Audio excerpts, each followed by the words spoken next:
Hey Team Baldwin, wanted to reach out via video so you guys have some recorded thoughts on the final round of the simulation.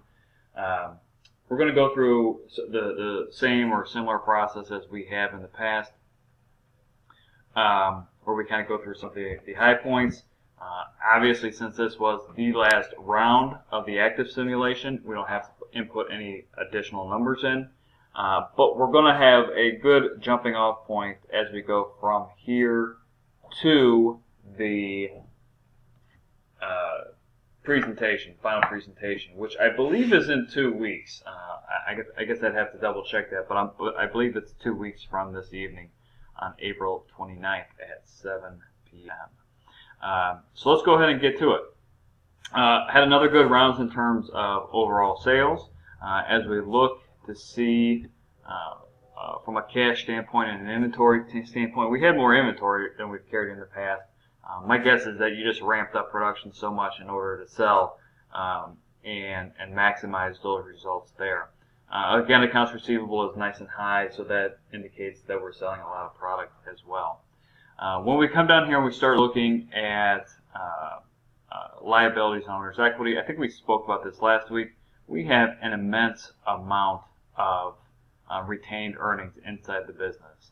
So we've been able to not only sell and keep a lot of money, but we've also been able to reinvest that into the business as well, and the Team Baldwin. So that benefits as well.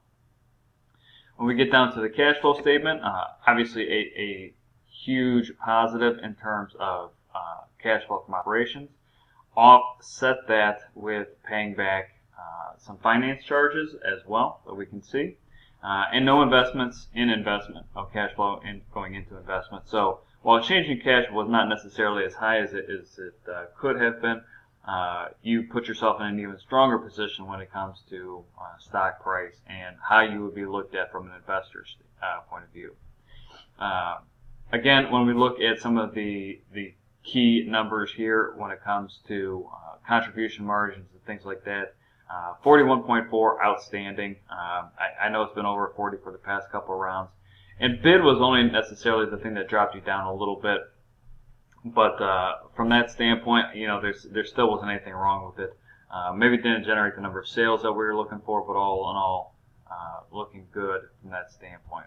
Profit, right about the same as last round. Market share, right about the same. We saw a little bit of drop off in the return numbers, but my guess is that is due to some of the inventory that we carried over. And if you would have seen that inventory sold, my guess is that those numbers would have been significantly higher on the return on asset sales and equity. So let's look at a couple things here. Again, we have a huge contribution margin that has been very consistent.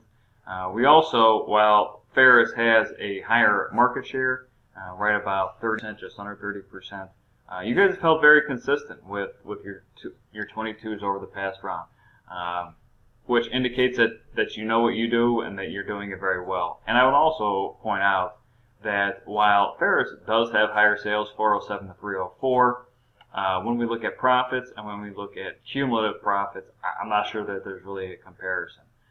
So again, you know, we're able to sell a lot, we're able to control our costs, and we're able to see those profits coming back to us again. Just talking about stock price in comparison to debt and equity and things like that, to your liabilities, looking really good. Looking really good as far as that goes. All right.